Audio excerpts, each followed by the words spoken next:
Buletin Didik 23 Mac bersama saya Mimi Azira Abdullah. Assalamualaikum dan salam sejahtera. Kelestarian dalam pengeluaran pertanian dan industri makanan agenda penting untuk menjadikan Malaysia pengeluar makanan menggunakan sumber tenaga yang cekap melalui teknologi inovatif. Menteri Pertanian dan Industri Makanan Datuk Seri Dr. Ronald Kiandi berkata aplikasi teknologi mekanisasi dan otomasi terbukti pendekatan terbaik apabila dikaitkan dengan jaminan pengeluaran makanan secara berterusan. Kita bercakap tentang penggunaan mengoptimumkan teknologi bagi pertanian yang efisien supaya kita dapat memastikan keselamatan makanan negara ini sentiasa terjamin, apatah lagi dalam keadaan negara dan dunia berhadapan dengan pandemik. Jadi banyak masalah akan dapat kita selesaikan jika kita tumpukan secara optimum pengeluaran hasil agromakanan negara yang berpandukan kepada aplikasi teknologi terkini melalui pelbagai bidang dan sektor dalam industri agromakanan ini. Beliau berkata selepas merasmikan Konvensyen Kebangsaan Kejuruteraan Pertanian dan Makanan NAFEC 2021 di Ibu Pejabat Institut Penyelidikan dan Kemajuan Pertanian Malaysia MARDI di Serdang, Selangor, kerajaan katanya komited dalam memperkukuhkan sektor agromakanan negara dengan menambah usaha untuk meningkatkan pengeluaran domestik, perluasan teknologi moden dalam sektor pertanian dan pengurangan kebergantungan kepada import sekaligus meningkatkan kualiti serta jaminan keselamatan makanan.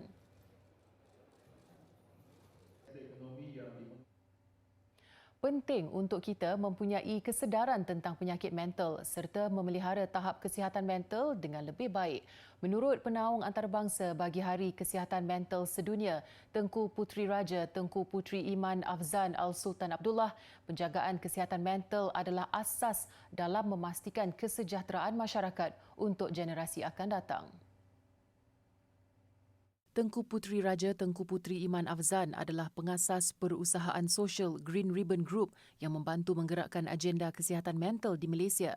Pelancaran laman sesawang rasmi Green Ribbon Group berlangsung hari ini. Penubuhannya bertujuan memperkasakan pihak berkepentingan yang terlibat dalam meningkatkan kesedaran mengenai isu kesihatan mental yang sedang dihadapi rakyat ketika ini. Ia juga berhasrat mewujudkan penyelesaian yang berdaya maju melalui advokasi, pengumpulan dana dan kerjasama.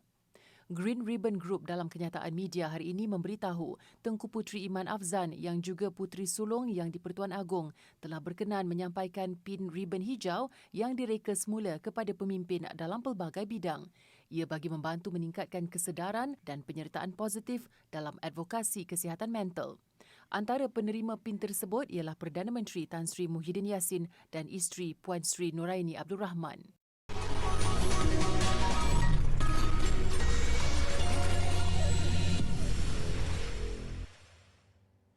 Bertemu kembali. Ibu Negeri Perak Ipoh bakal dibangunkan dengan konsep bandaraya pintar dan hijau menjelang 2030. Menteri Besar Perak Datuk Sa'rani Mohamad berkata rancangan itu sekaligus menjadikan Ipoh sebagai bandaraya pintar keempat negara. It has a lot of things lah kita kena membangunkannya untuk membolehkan nanti di bandaraya pintar ini orang dapat berhubung, dapat hidup dengan menggunakan teknologi, aplikasi teknologi. Konsep itu bakal dibangunkan secara bersepadu dengan kerjasama syarikat swasta dan institusi pendidikan. Datuk Sa'rani berkata demikian dalam satu sidang media selepas melancarkan pelan tindakan Bandar Pintar Ipoh. Beliau turut menyaksikan memorandum persefahaman MOU antara Majlis Bandaraya Ipoh MBI, Universiti Sultan Azlan Shah, Tenaga Nasional Berhad TNB dan kumpulan Sunway. Kegigihan membersihkan Sungai Balun di Slim River seorang diri membuka mata ramai pihak sehingga mengangkat namanya sebagai ikon Sungai Perak. Guru Sekolah Kebangsaan Besaut 1 itu menyifatkan pengiktirafan tersebut sebagai penyuntik semangat dan memberi motivasi kepadanya untuk berusaha ke arah membersihkan alam sekitar. Tindakan Cikgu Ismail 40 tahun sebelum ini mendapat perhatian umum termasuk Sultan Perak Sultan Nazrin Muizzuddin Shah yang menzahirkan penghargaan kerana beliau secara sukarela membersihkan Sungai Balun di Slim River. Ismail berkata beliau sangat terharu dengan penghargaan yang begitu besar diterima atas usaha yang disifatkannya terlalu kecil. Beliau menerima sijil penghargaan dan cek RM3,000 yang disampaikan Menteri Besar Datuk Sa'arani Mohamad sambil disaksikan Menteri Alam Sekitar dan Air Datuk Seri Tuan Ibrahim Tuan Man sempena Hari Air Sedunia peringkat negeri Perak. Beliau pada masa akan datang berhasrat menggiatkan lagi usaha untuk membersihkan sungai berkenaan. Tambahnya, selepas berita mengenainya tersiar di akhbar tempatan, ada dalam kalangan guru yang menghubungi mahu menyertai aktiviti membersihkan sungai bersamanya. Jabatan Meteorologi Malaysia (Met Malaysia) hari ini mengeluarkan amaran cuaca waspada dengan hujan lebat dijangka berlaku di beberapa kawasan di Johor, Sarawak dan Sabah. Dalam kenyataan yang dikeluarkan, Met Malaysia memaklumkan kawasan yang terbabit di Johor ialah Mersing dan Kota Tinggi bermula esok hingga Khamis ini. Manakala di Sarawak pula membabitkan Kuching, Serian, Samarahan, Sri Aman, Betong, Sarike, Sibu, Mukah dan Kapit. Di Sabah hanya satu kawasan dijangka mengalami cuaca waspada iaitu di Tawau.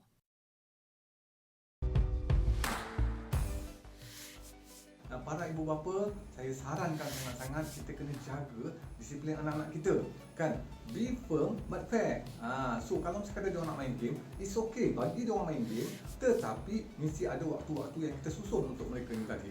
Jadi bagi tahu, okey, abang, adik, angah ke siapa-siapa ke, boleh main game, tapi lepas tu kita kena stop. Waktu solat kita solat, waktu belajar kita belajar, waktu makan kita makan. Jadi di sini sebab tu kita kata anak-anak akan melihat kalau sekiranya kita tadi firm dengan mereka, mereka macam mana pun akan ikut cakap kita.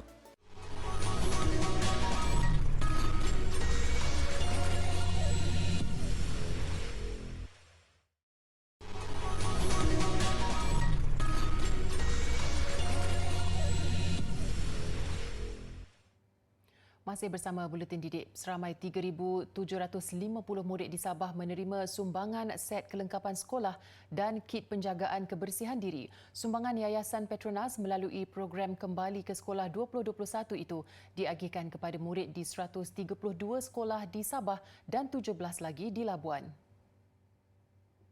Dalam satu kenyataan, Yayasan Petronas memaklumkan setiap murid terbabit menerima 2 helai pelitup muka 3 lapis, tuala tangan dan sekotak sabun kertas untuk penjagaan kebersihan diri. Bagi kelengkapan sekolah pula, masing-masing menerima sebuah beg, bekas air, buku aktiviti, sebuah bekas pensel bersama alat tulis, 2 pasang pakaian seragam, sepasang kasut dan stokin. Sumbangan barangan untuk program ini diagihkan ke 24 pejabat pendidikan daerah PPD di Sabah dan Labuan bermula 8 Mac lalu. Setakat ini, ia telah memanfaatkan 21,000 murid sekolah rendah seluruh negara.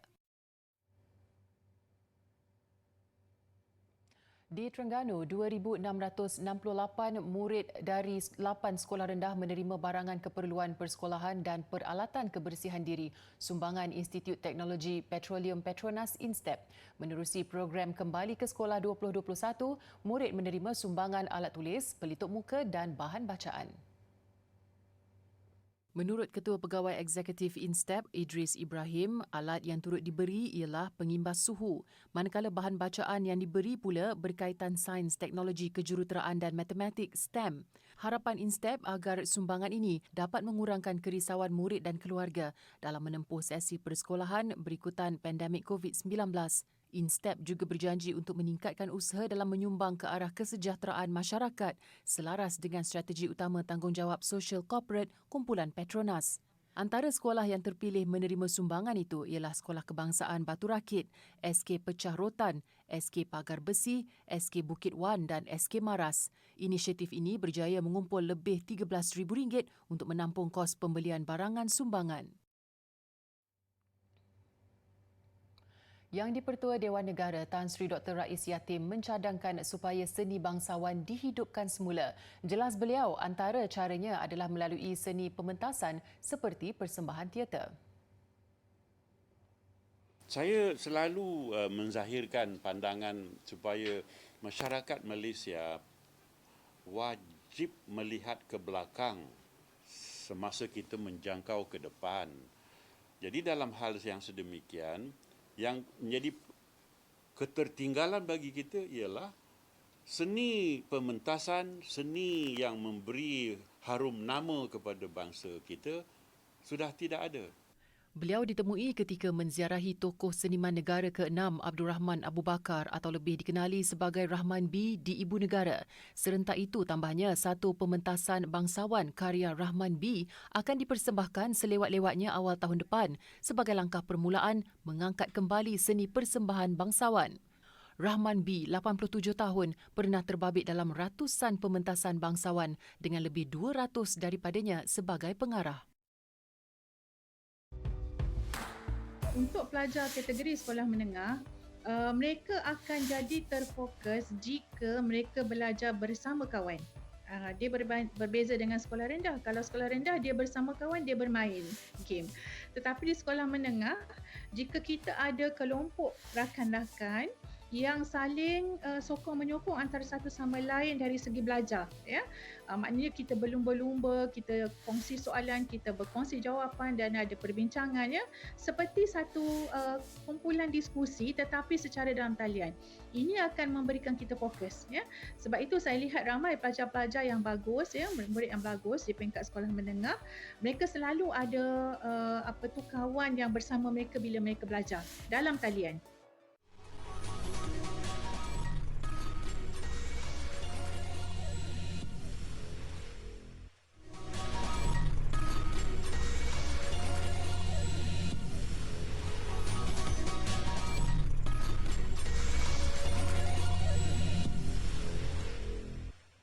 Hampir 3 juta dolar atau 12 juta ringgit. Itu nilai ciapan pertama di Twitter yang kini milik seorang ahli perniagaan di Malaysia. Ciapan itu adalah daripada pengasas Twitter Jack Dorsey yang terbit pada 2006. Ia dibeli menerusi acara lelong dan disimpan dalam bentuk non-fungible token NFT, sejenis aset digital yang semakin popular tahun ini. Pembeliannya adalah dengan mata wang kripto Ether oleh ahli perniagaan bernama Sina Estavi. Estavi menerusi Twitter memaklumkan dia berpangkalan di Malaysia dan merupakan ketua pegawai eksekutif syarikat blok rantai Bridge Oracle. Dia juga menyifatkan nilai ciapan ini akan dihargai ramai pada masa akan datang seperti lukisan Mona Lisa.